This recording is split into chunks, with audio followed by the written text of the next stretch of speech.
All right, everybody, welcome back to the show. I am super excited as always because today we have another amazing six-figure plus entrepreneur on for you who's going to drop some great wisdom for you. His name is Jacob and his business is 80/20 Media. So, Jacob, welcome to the show. So glad to have you on today.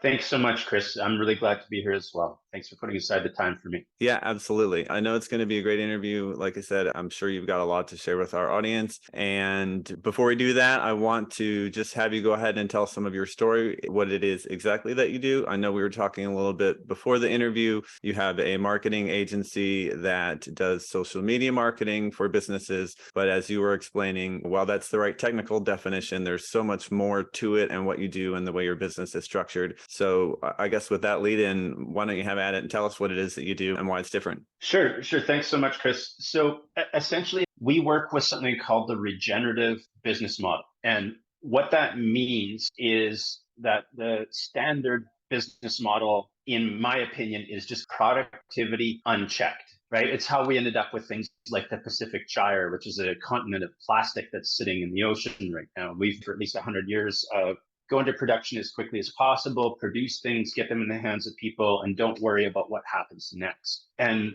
that productivity is really powerful and useful and essential for an entrepreneur. But the work that we do that I think might be different than a lot of those kind of common mentalities is we align purpose with productivity. So we're essentially an incubator for heart-based businesses. And that means two things. It means A, I will only help you do more of what you love. Everything else is meant for automation, delegation, and systems, because there are like hundreds of things that have to be done every month for the business to be functional. And B, you're only going to do that stuff and grow a business that's actually in alignment with the change that you want in the world. So we're here to serve your purpose and the change that you want to make. And interestingly enough, those can both very positively affect your bottom line. It still works for a business, right? You don't have to go into servitude or become a volunteer or give up the idea of profit to achieve these things. Yeah, absolutely. Now, can you tell me, because that's a different take on how a lot of businesses in general and especially marketing agencies operate. When you started this, how did you know that you were going to do it differently than other people, or what inspired you to come up with a different angle than most people were taking on it? So by failing to do it, Okay. honestly, like that's the most honest truth. But let's go back into a little bit of personal backstory too, because I've been failing forward for a long time. The reason I say that is because I got to have my midlife crisis when I was 17. So I grew up on a small town. I lived 20 kilometers outside of town. And when I was 17, which is a year after you get your license, where I was born and raised, I had a car accident. I just was a young driver. I ended up sliding into the ditch on some gravel. I panicked. I cranked the wheel out. The truck went end over end 3 times. It went 75 feet. Wow. And the short version is almost died in the ditch, airlift, ICU, coma. And I was like shocked into a position that some people have to wait 30, 40, 50 years of their life to come face to face with. And it doesn't always have to be this like 1% traumatic event. It can just be a thing that builds up over time. But the fact is, we all come to a point in our lives at some place where you just get that moment, that glimpse, you meet your maker, so to speak. And so that put me in a very different trajectory than other 17-year-olds. I was held back a year in school. I had to go back and finish all the school I'd missed in the hospital, stay, and all that sort of stuff. And then actually put me on a path in my early 20s. I was starting my music education after being a musician since I was 10. Got into music school and all that. And then I started learning about health and well-being. And it took me down a complete pathway. It was really like a fork in the road of, am I going to be a musician? I'm training in a professional school to become a studio guy. And I got a chance to do a lot of playing and performing and was in a band that toured for several years. But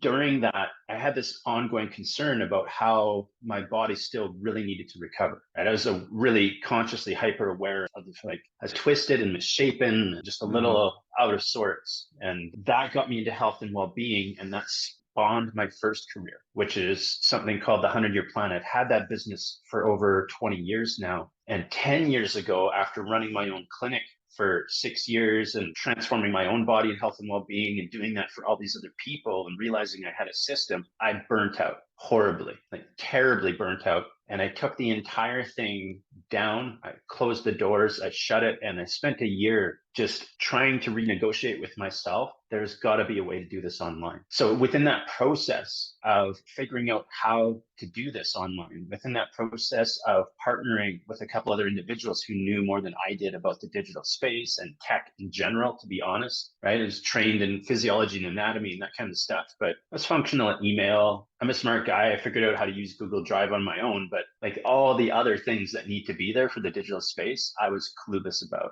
And so we spent a year in first research and then development. And then I finally found the right people and built my platform into an online space, which has been running for a decade. And then the second big failing forward was during that time, one of the people I was building it with, I was like, we have something here. We have a service. We have a model. Let's go into business together. And so we created 80/20 Media. And then we had a huge success and fell face first right off the edge of a cliff within 2 years, like 0, 18 clients, burnout, couldn't staff quickly enough, like just everything that could possibly go wrong did, because we didn't do any of the infrastructure and architecture and design thinking that's required to have a functional business. So that's really what set us up. Yeah. Yeah, infrastructure is so important, and it's what a lot of, especially first time or early on entrepreneurs skip, because they just want to do the stuff that's fun and that's inspiring and that they're good at, and they know how to do what the business does. They can make the widget or bake the cake or whatever, but learning how to make, construct, set up a business and organize it and run it is a completely different set of skills that most people don't learn unless you actually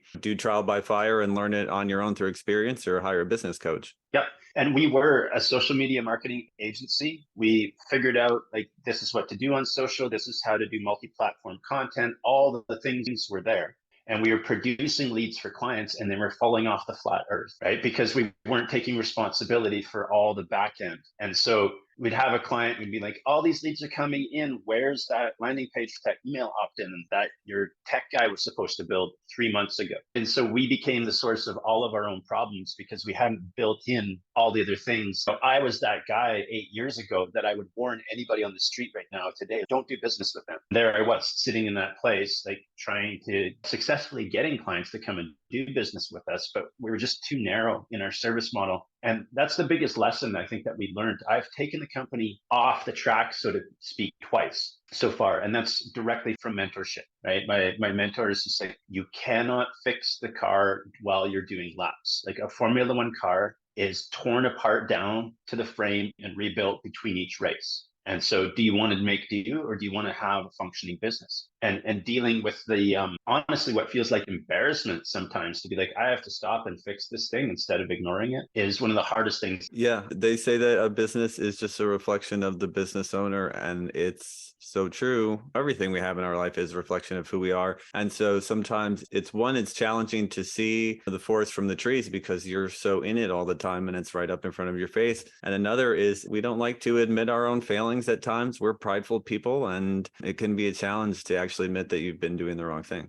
And then I think there's another thing which I notice even in some of my clients, because if you have some entrepreneurial DNA, then you generally have these skill sets of your ability to wing it, multitask, and make do. And those are powerful things that you can utilize to build entrepreneurship. But at the same time, then you can put the blinders on and get too far down a certain pathway where you're juggling too many hats, and then like you move from hats to plates, and before you know it, you're juggling chainsaws. Like it does get more dangerous while you continue to learn how to juggle. Yeah, for sure. Now, I wanted to ask you, because you mentioned that being a heart-centered business, I think that probably the clientele that you are attracting and at the same time the clientele that you're repelling centers a lot around that. Would you touch on that for me? Yeah, very good question. I'm going to start with our offer because it's easier to just kind of talk it through the customer journey. Okay. So I use a very simple process in our discovery calls. It's Kevin Kelly's 1,000 True Fans, right? He's the founder of Wired Magazine. He published an article like 15 years ago now. And the math is super simple. It's a business plan that fits on a Post-it note. So do you have 1,000 fans who'll pay you $100 a year? There's a six-figure income,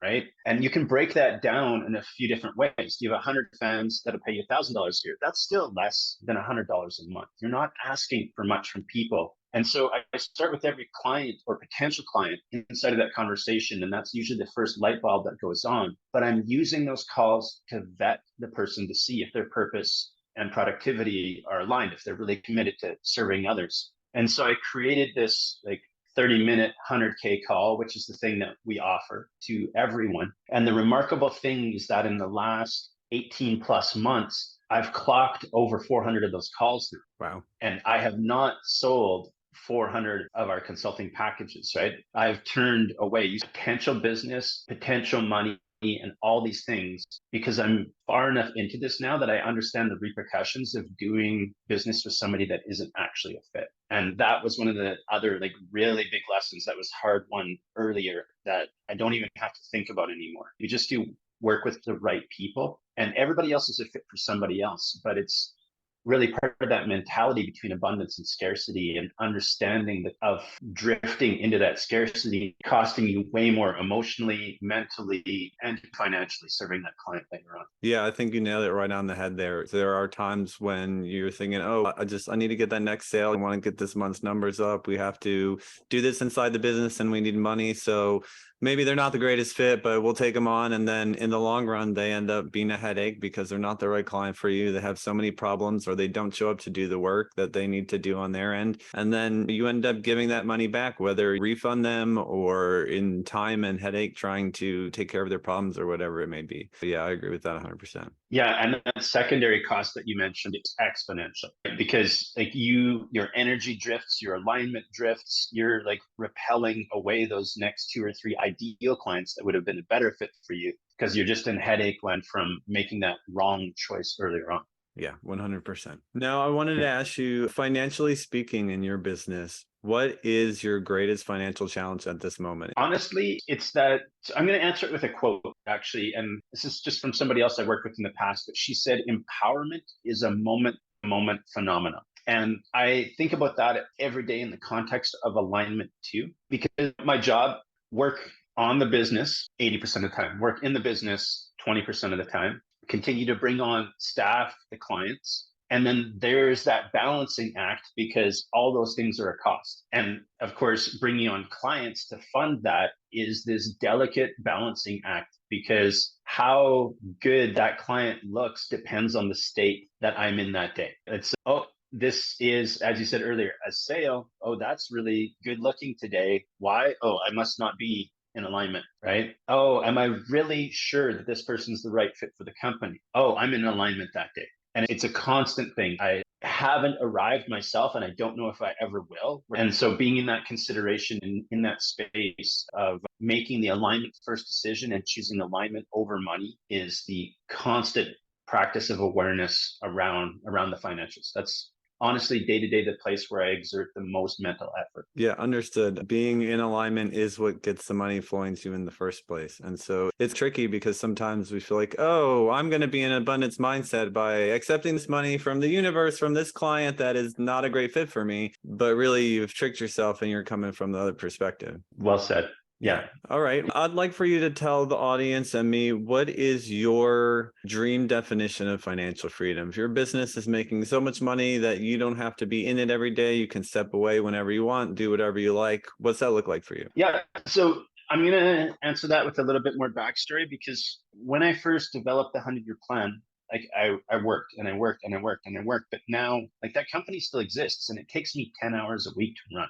And it's designed in a specific manner. There are 4 group programs and I accept 10 one-on-one clients a year. And that's that. And that's part of the model that I'm serving other people with now. It's not a copy and paste or a cookie cutter, but it's like understanding that you can have enough and be awesome. So when clients are onboarding, I do all of the design and like business oversight. The consultancy side of it is based on a 20-hour work week for them. And then we work on their numbers because the rule is have enough and be awesome. And the reason I feel like I have some sort of authority and understanding about that is because I built 80/20 Media from a Chromebook through 29 countries so far.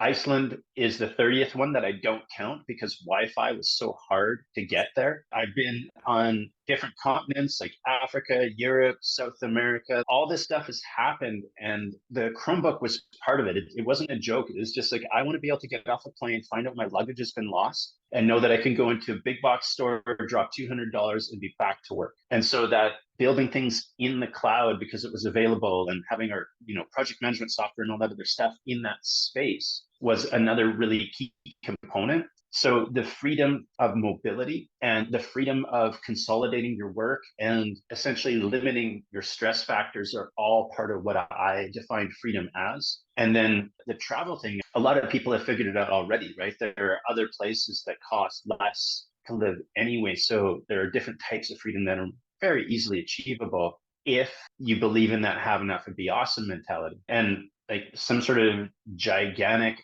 home. I'm of the Robert Kiyosaki mentality. And like I hear about things like that and just, wow, does that sound like something that's just going to suck your wealth away from you? It's not actually part of what I conceive as freedom. And so that's another really big piece of it too, is I believe it's all in your mentality and in your values. I ski Monday, Wednesday, Friday. My goal this year is to hit 44 days on my pass because I got 40 last year. And so that's part of how I define freedom. I love it. Yeah. And that just goes to speak to the fact that it's so different for everybody. Everybody's so individual when it comes to their finances and what they value. And that's exactly what it is, because you can never say financial freedom is $10 million or 100 million or 100,000 or whatever, because everybody wants to live their life differently. It comes down to that individual and what they want. I quote Seth Godin all the time. And this one in particular is, instead of wondering when your next vacation is, build a life you don't need a vacation from. That's one of my favorites for sure. And that's why so many people, I think, do strive to become entrepreneurs in the first place. I agree. Awesome. Now tell me about 2023. What is your biggest initiative for your business? What's one thing you'd love to get accomplished this year?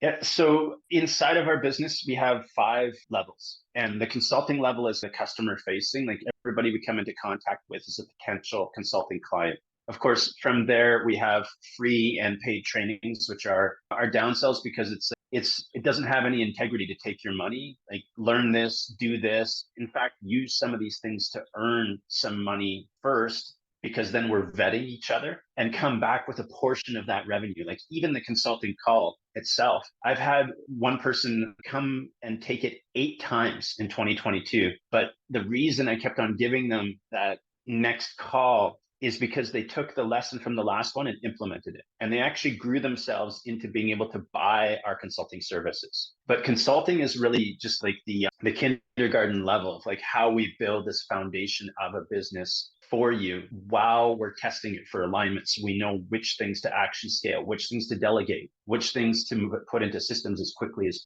possible. And so there are 2 levels higher than that. And we've got a couple clients in that top level space where we're just growing a much bigger business and a much bigger impact in the world. When you sign on with us, the actual handshake is based on, we're playing a game that you're going to impact 25 million people's lives. And let's figure out how to do that. And so there are 2 people in that space in my company already who are playing that game, and their company's grown to that level. And so bringing that number up to 5 is my goal between now and the end of Q2. And bring that number up to 10 is my goal between now and the end of Q4. So those are like my real audacious goals for this year. Those are some great goals, and that's really just an amazing way of thinking. Thinking big definitely pays off, and I can't wait to hear more about what happens with that. That's great. Yeah, and it's accessible when you actually take a look at the ripple effect, right? Because you change one person's life and they have a family. So there's 5 people affected right there, generally speaking. They live in a community. There's another 20 people impacted right there. So for those of you whose eyes glazed over at 25 million, there's actually a way of doing some math to make it accessible and possible. Yeah, or just don't do the math. Just know that you only change one person at a time anyway, and start with whoever's in front of you and go from there. Absolutely. That is a great way of thinking about it too. All right, Jacob, anything else you'd like to share with the audience, or anything you want to talk about? Not really.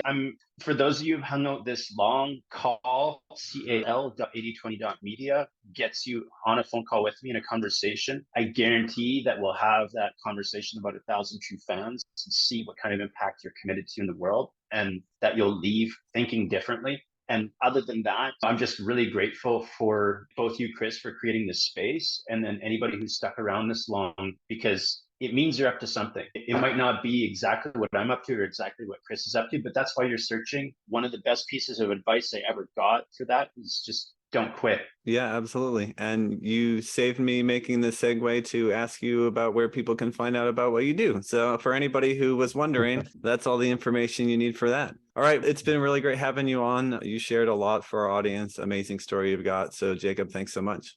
Thank you, Chris. Yeah, absolutely. All right. If you're listening out there and you enjoyed, please go ahead and subscribe. Leave us one of those 5-star reviews. And if you are a 6-figure online entrepreneur like my guest today, and you'd like to come on to share your valuable insights with myself and my listeners and to talk about your business, we'd love to have you on. You can go to pyfpodcast.com. That's the letters pyfpodcast.com to apply. All right. Thanks again. Thank you.